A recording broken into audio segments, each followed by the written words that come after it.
مدنی پھول بس مدنی چمنستان ہے باپا کے مدنی پھول. الحمدللہ رب العالمین والصلاة والسلام علی سید المرسلین اما بعد فاعوذ باللہ من الشیطان الرجیم بسم اللہ الرحمن الرحیم. الصلاة والسلام علیک یا رسول اللہ وعلی آلک واصحابک یا حبیب اللہ.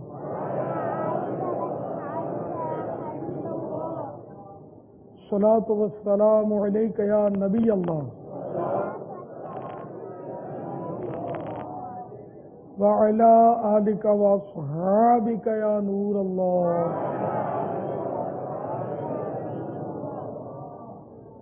باپا کل والے تو جو حاضر تھے ان میں سے کسی نے امامے کا تحفہ آپ سے حاصل کیا، کسی نے داڑھی کا تحفہ حاصل کیا، کسی نے زلفوں کا تحفہ حاصل کیا. آج دیکھیں باپا کیا کیا تحفہ حاصل کرتے ہیں یہ کیا کیا لیں گے. اب دیکھو زلفیں، داڑھی، امامہ شریف، مدنی قافلے، مدنی انعامات، نیکی کی دعوت، علاقائی دورہ، 12 ماہ 25 ماہ وقف مدینہ. ایک وقف مدینہ کی پہلے سے ترکیب میں ہے وقف مدینہ کی. اب 12 ماہ دیں گے. کب؟ اچھا اب وقف مدینہ ہوں گے انشاءاللہ. وقف مدینہ یعنی اب زندگی بھر دعوت اسلامی کا مدنی کام کریں گے اور کوئی کام نہیں، کاروبار وغیرہ کچھ بھی نہیں، مدنی کام. ماشاءاللہ یہاں کافی باب الاسلام کے اسلامی بھائی ہیں. جب یہ نیٹ پر آتے ہیں نا آپ لوگ تو باب المدینہ اور باب الاسلام کے مطلب اسکرین پر جو مناظر ہوتے دونوں میں بڑا فرق ہوتا ہے. باب المدینہ میں سفید چادریں سبزی مامے کافی نظر آتی ہیں. آپ کے باب الاسلام میں کم ننگے سر یا آئینے والی ٹوپیاں پتہ نہیں اس کو آپ کیا بولتے ہیں، اس طرح کا ہوتا ہے. رنگین شاہ ادھر والے سفید کپڑے والے ہوتے ہیں ایک تعداد. مطلب یہ کیسے یہ فرق کیسے ختم ہو ہے کوئی صورت کہ باب الاسلام بھی مدینہ ہو جائے، مدنی رنگ میں رنگ جائے.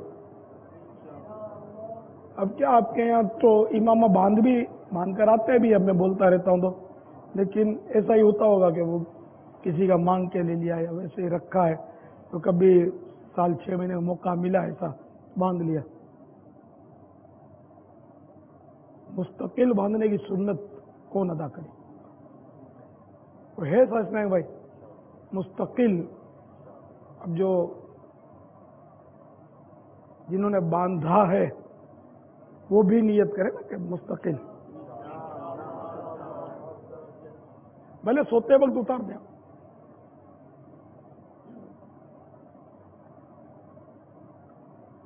زلفیں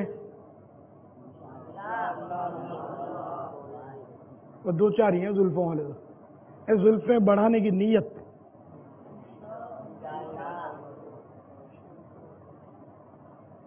ہے نا. آج سے اب زلفیں بڑھیں گی انشاءاللہ. زلفیں بڑھیں گی تو داڑھی اندر چھوڑے کے بڑھیں گی. تو جنہوں نے داڑھی نہیں رکھی انہیں منڈوا دی یا ایک مٹھی سے گھٹا دی چھوٹی چھوٹی رکھی تو یہ حرام ہے، جہنم میں لے جانے والا کام ہے. تو اس سے توبہ بھی کرنی چاہیے. بڑے افضل دن ہیں آج کل جو دن چل رہے ہیں بہت ہی برکت والے دن ہیں. رمضان المبارک کے بعد یہ ذوالحجہ کے 10 دن ہوتے ہیں، یہ بہت افضل حدیث شریف میں ان کو کہا گیا. تو انشاءاللہ ان دنوں میں نیت فرما لیں گے بڑی برکتیں پائیں گے. جب تک منڈائی تھی اب تک تو اس کی توبہ بھی کر لیں اور آج سے پکا عہد کر لیں گے انشاءاللہ 1 مٹھی داڑھی ہوگی. تو جو منڈواتے ہیں یا گھٹاتے ہیں وہ اگر ہاتھ اٹھائیں گے نا کہ ہم انشاءاللہ آج سے 1 مٹھی رکھیں گے. لیکن میں نے یہ پہلے ہی عرض کر دیا تھا کہ نیت وہ ہے جو دل کا ارادہ ہو. دل میں یوں ہے کہ میں نے یہ کرنا تو نہیں ہے اور پھر خواہ ہاتھ اٹھا دیا تو ایک اور گناہ ہو جائے گا. دوسروں پر اظہار کیا ہے، دھوکہ دیا کہ میں رکھوں گا اور دل میں یہ کہ میں رکھوں گا تھوڑی. نہیں رکھوں گا تو یہ مولانا میرے کو لیکچر دیتے رہیں گے. تو نہیں, جھوٹ نہیں, سچی نیت ہے تو ہی ہاتھ اٹھائے. اب کون کون نیت کرتا ہے سچی, آج سے بس گردن کٹے تو کٹے, نام مصطفیٰ پر اب آقا کی محبت کی نشانی, نہ کٹے نہ ایک مٹھی سے گھٹے. جنہوں نے رکھی ہے ماشاءاللہ انہوں نے رکھی ہے, جنہوں نے نہیں رکھی وہ ہاتھ اٹھائے.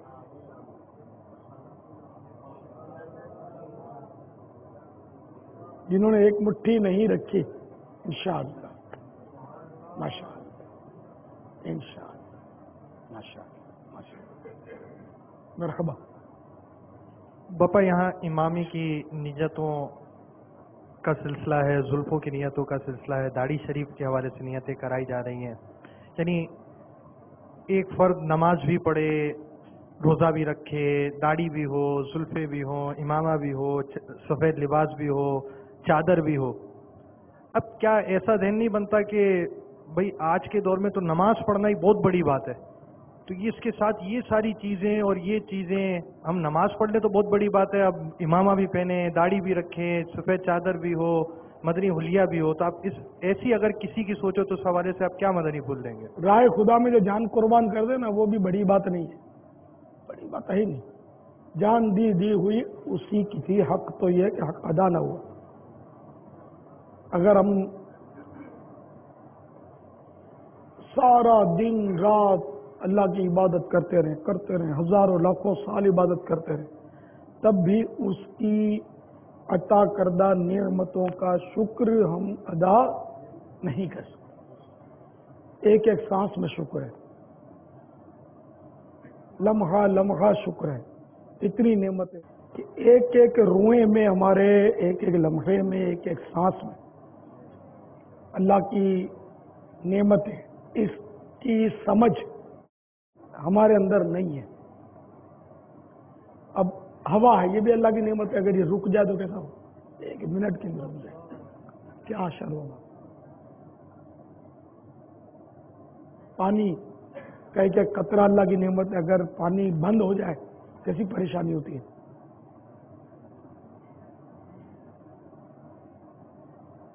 اسی طرح کھانا یہ اللہ کی نعمت ہے, پھر اس کا نکل جانا واپس یہ بھی اللہ کی نعمت ہے.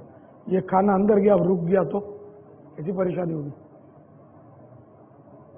پانی پیا یہ بھی اللہ کی نعمت, تو نکل گیا یہ بھی نعمت, اگر نہ نکلتا تو کیا ہوتا.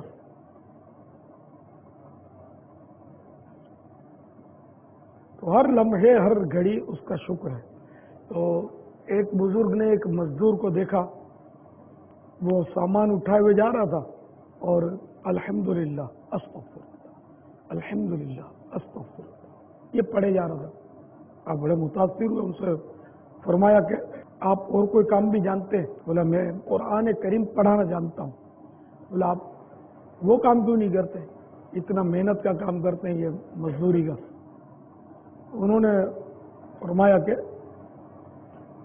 دراصل بات یہ ہے کہ نعمتوں اور گناہوں کے بیچ میں ہوں میں, اس لیے وہ مزدوری کرتے ہوئے مجھے یہ موقع مل جاتا ہے مال اٹھا کر آنا آ جانا, کہ میں اللہ کی نعمتوں کا شکر ادا کرتا رہتا ہوں الحمدللہ کہہ کر, اور استغفر اللہ کہہ کر توبہ کرتا رہتا ہوں. تو بزرگ بہت متاثر ہوئے کہ دیکھو تم سے تو یہ سمجھدار ہے. عاجزی کے طور پہ انہوں نے فرمایا یوں ہر وقت اللہ کا شکر, ہر معاملے میں اللہ کا شکر. تو ہم اللہ کا کرم ہے کہ ہماری ٹانگیں سلامت ہیں, نہیں تو بیچارے بعض ہوتے ہیں جن کی ٹانگیں کٹ جاتی ہیں, ٹوٹ جاتی ہیں یا ہوتی ہیں, تو دردوں کی وجہ سے چل نہیں سکتا, کہ چلنے میں اس کو تکلیف. ہم صحت کی نعمت سے مالا مال ہیں. اچھا بیمار بھی ہیں تو ہم سے بڑے بیمار اور بھی تو ہوتے ہیں, ایک سے ایک بڑھ کر بیمار ہوتا ہے, مریض ہوتا ہے, تکلیف والا ہوتا ہے. تو یوں نعمت ہی نعمت ہے, نعمت ہی نعمت ہے. پھر یہ کہ اس وقت ہمارا یہاں مل کر بیٹھنا یہ بھی اللہ کی نعمت ہے, اس پر بھی شکر ادا ہو کہ جہاں اس وقت لاکھوں بندے نیند کی آغوش میں ہیں, وہاں اللہ نے ہمیں یہ سعادت بخشی کہ ہم اس کے دین کی باتیں سن رہے ہیں. سحری کی سعادت حاصل کی, کل کے روزے کی نیت ہم نے کی, یہ سب نعمتیں ہیں. بلکہ اس کا شکر ادا کیا تو یہ بھی نعمت ہے کہ اس نے شکر ادا کرنے کی توفیق والی نعمت ہمیں عطا کی. یہ کہنا کہ اب بس نماز پڑھ لیں یہ کافی ہے، اب داڑھی بھی رکھو تو امامہ بھی باندھو تو یہ بس نماز ہی بہت ہے، تو یہ کبھی بھی کوئی سمجھدار آدمی نہیں کہے گا، اہل علم نہیں کہے گا، جس کو علم دین ہوگا وہ کبھی بھی نہیں کہے گا، نہ کوئی عالم دین کہے گا، نہ کوئی خوف خدا والا اس کی بات کرے گا. یہ بات وہی کرے گا کہ جو غفلت کا شکار ہے اور اس کو اللہ تعالی کی نعمتوں کے بارے میں سمجھ نہیں آتی. قرآن کریم نے حکم فرمایا وما خلقت الجن والانس الا لیعبدون، ہم نے جنوں اور انسانوں کو اپنی عبادت کے لیے پیدا فرمایا. تو عبادت صرف نماز ہی پر تو موقوف نہیں ہے، اور بھی تو بہت ساری عبادتیں. تو سچی بات یہ ہے کہ اللہ کی رضا کے لیے داڑھی رکھنا بھی عبادت ہے. امامہ شریف بھی اگر کوئی اللہ کی رضا کے لیے باندھتا ہے، یہ سنت ادا کرنا یہ بھی عبادت ہے. عبادت تو بہت مفہوم وسیع ہے، اللہ کی رضا کے لیے جو بھی کام کیا جائے وہ عبادت ہے. تو اس لیے ہرگز یہ نہیں کہنا چاہیے کہ بس اب اتنا کر لیا اب بس اتنا کر لیا اب بس اب میں نے بس یار یہی بہت ہے. یہ بہت بڑی نادانی، غفلت. ہر نیکی کرنی چاہیے کہ نہ جانے کون سی نیکی اللہ قبول فرما لے. ہر گناہ سے بچنا چاہیے کہ نہ جانے کون سے گناہ پر وہ ناراض ہو کر وہ عذاب میں ڈال دے. کہ حدیث پاک نقل کی ہے انہوں نے حضرت ابو یوسف محمد شریف کوٹلوی رحمۃ اللہ تعالی علیہ جو خلیفہ اعلیٰ حضرت تھے. مضمون یہ روایت کا کہ اللہ تعالیٰ نے اپنی رضا یعنی اپنی خوشنودی کو نیکیوں میں پوشیدہ رکھا ہے، یعنی چھپا کے رکھا ہے. اپنی ناراضی کو گناہوں میں چھپا کر رکھا ہے. اپنے اولیاء کو بندوں میں چھپا کر رکھا ہے. اس کا خلاصہ انہوں نے یوں کیا ہے کہ کوئی سی بھی نیکی اللہ قبول کر لے اور یہ پتہ نہیں چلتا بندے کو خفیہ تدبیر اس کی کیا ہے. تو اس لیے بندے کو ہر نیکی کرنی چاہیے. گویا کسی بھی نیکی کو کافی نہیں سمجھنا چاہیے کہ بظاہر بڑی بڑی نیکیاں نظر آتی ہیں وہ ہو سکتا ہے قبول نہ ہو، تو کوئی بظاہر چھوٹی نیکی ہو وہ قبول ہو جائے. جیسا کہ حدیث میں کہ ایک شخص نے راستے میں کانٹے دار شاخ پڑی تھی، اس کو اس نیت سے ہٹایا تاکہ کہ مسلمانوں کے راستے میں پڑی ہے اسی کے پاؤں میں لگ جائے گی، سائڈ پہ کر دیا. اللہ تعالیٰ کو اس کا یہ عمل پسند آ گیا، یہ نیکی پسند آ گئی اور اللہ تعالیٰ نے اس کی مغفرت فرما دی. ایسی بہت ساری مطلب ایسی ہیں روایتیں کہ جس میں بظاہر چھوٹی نظر آنے والی نیکی جو ہے وہ کام کر گئی. تو کسی بھی نیکی کو حقیر نہ جانے، چھوٹا نہ جانے، کرے اور یہ نہ کہے کہ بس یہی کرتے ہیں بہت ہے، معاذ اللہ. اسی طرح گناہ، تو کوئی سا بھی گناہ ہو وہ ہلاک کرنے کے لیے کافی ہے. گودام میں روئی کا اس میں آپ تیلی جلا کر یا پیٹرول چھڑک کر آگ لگائیں تو بھی کیا، اور ایک چنگاری رکھ دیں تو بھی کیا، بلکہ ایسی جگہوں پر تو لکھا ہوتا ہے نو اسموکنگ، یا سگریٹ پینا بھی منع ہے، کہ کہیں بھول کر کوئی سگریٹ ڈال دے گا تو آگ لگ جائے گی. تو پتہ چلا آگ جلانے کے لیے پیٹرول چھڑکنا اور باقاعدہ تیلی جلا کر ڈالنا یہ ضروری نہیں ہے. آگ معمولی سی آگ بھی تو کافی ہوتی ہے آگ جلانے کے لیے.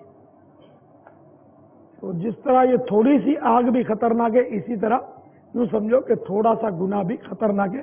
ہو سکتا ہے صغیرہ گناہ، چھوٹا گناہ، اسی پر اللہ ناراض ہو کر پکڑ کر جہنم کے عذاب میں مبتلا کر دے. اور سب سے ہلکا عذاب اس کا یہ ہے کہ جس کو عذاب ہوگا اس کے پاؤں میں آگ کی جوتیاں پہنائی جائیں گی جس سے اس کا دماغ پتیلی کی طرح کھولتا ہوگا. آپ بتائیے کہ کون برداشت کر سکے؟ سب سے چھوٹا عذاب، ہلکا عذاب، سوال ہی نہیں کو برداشت کر سکے. اس لیے ہر گناہ سے بچنا ضروری ہے. اللہ تعالیٰ نے اپنے اولیاء کو بندوں میں پوشیدہ رکھا ہے.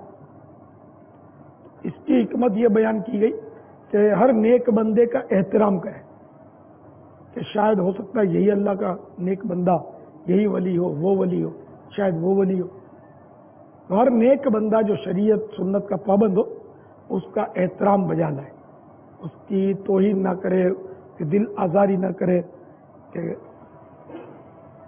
اس کے بارے میں حسن ظن رکھے کہ شاید ہو سکتا ہے یہ اللہ کا کوئی مقبول بندہ ہو. ہم ایک دوسرے کو معاذ اللہ بعض اوقات حقیر سمجھتے ہیں، یار یہ ہے کیا ہے، چھوڑو یار میں اس کو جانتا ہوں. اب آپ کیا جانتے ہیں؟ کیا پتہ اللہ کی بارگاہ میں یہی مقبول ہو. تو کسی کو بھی حقارت سے ہمیں نہیں دیکھنا چاہیے. واللہ تعالی اعلم ورسولہ اعلم عز وجل وصلی اللہ تعالی علیہ وآلہ وسلم. صلو علی الحبیب صلی اللہ تعالی علی محمد.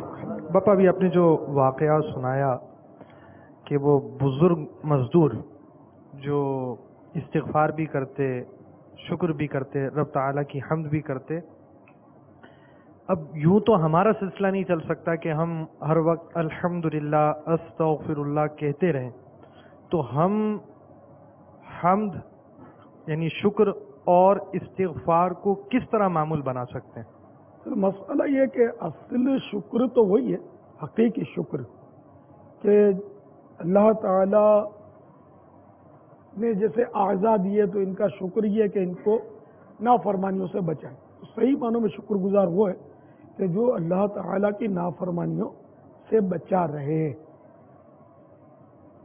تو استغفار چلیے ان کی طرح نہ صحیح، لیکن وقتاً فوقتاً یاد آئے تو آدمی کر تو لے. واقعی نعمتیں اتنی ہم کو دی گئی کہ ہم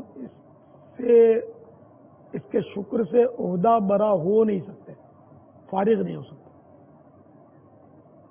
بلکہ بندہ بھی کوئی ہم پر احسان کرے تو اس کا بھی شکر ادا کرے، لیکن ہم کرتے ہی نہیں ہیں.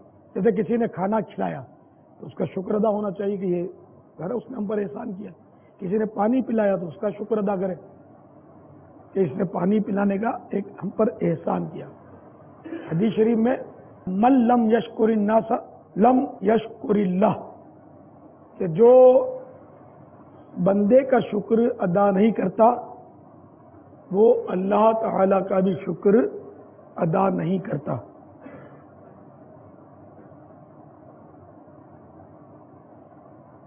تو اب یہ کہ ہم بندوں کا بھی شکر ادا نہیں کرتے، قدم قدم پر بندوں کا ہم پر احسان ہوتا ہے. کبھی کوئی تحفہ دے دیتا ہے، کبھی کوئی ہم کو جگہ اس نے خالی کر دی کہ آپ آئیے یہاں بیٹھ جائیے، یہ اس نے ہمارے ساتھ کوآپریٹ کیا، احسان کیا، تو اس کو جزاک اللہ کہنا چاہیے. شکریہ، جزاک اللہ کہنا بھی ایک شکریہ ہی ہے. اس کو ہم نے دعا دی کہ اللہ آپ کو جزا خیر دے. کسی نے گاڑی چلا رہا تھا اور ہم کو راستہ دے کر جزاک اللہ ہونا چاہیے، شکر ادا. بہت سارے احسانات ہمارے ساتھ عیسائی بھائی بلکہ عام لوگ بھی بارہا کرتے رہتے. قربانی کا دن آ گیا، کسی نے آپ کو گوشت پیش کیا، قربانی کا احسان کیا نا آپ پر، جزاک اللہ، شکریہ بھائی جان، بہت بہت شکریہ. مگر ہمارے یہاں یہ رواج نہیں ہے، بالکل رواج نہیں ہے. شکر ادا کرنے کا بہت ہی کم رواج رہ گیا ہے. پھر یہ کہ اگر کوئی بڑا موبیدار شخص ہے تو اس کا شکریہ ادا کرتے ہیں، عام آدمی کا کم شکر ادا کرتے ہیں، اس کو اچھا لگانے کے لیے. جیسے بیمار بھی اگر کوئی بڑا آدمی ہو جائے نا بیمار، یا اس کے یہاں میت ہو جائے تو سارے پہنچتے ہیں، سارے اس کی ہمدردی کرتے ہیں. غریب بیچارہ بیمار ہو جائے، اس کے کوئی وفات ہو جائے اس کے یہاں، پھر ہماری وہ اس کے ساتھ ہمدردیاں کم ہوتی ہیں، اس کو نہیں پوچھتے. خالی پھڑیا ہو جائے کسی وزیر صاحب کو تو پھر کتنے لوگ اس کو ٹیلی فون کرتے ہوں گے، ٹیلی گرام کرتے ہوں گے، یا پتہ نہیں میل کرتے ہوں گے، کہ طبیعت پوچھتے ہوں گے کہ صاحب آپ کی پھڑیا کیسی ہے. تو بیچارے عام آدمی کے گھر میت ہو جائے تو پوچھنے والا کوئی نہیں. بیچارہ مہینوں تک پڑا رہے بستر میں تو اس کو کوئی گھاس ڈالنے والا نہیں. ہمارے یہاں یہ کیفیت پائی جاتی ہے. افسوس، وہ ہمدردی، خود بیمار ہو جاتے ہیں تب بھی ہمدردی نہیں. ظاہر ذہن نہ ہونے کے برابر ہے. کیا کریں اس کا علاج؟ کوئی علاج بھی سمجھ میں نہیں آتا. میں نے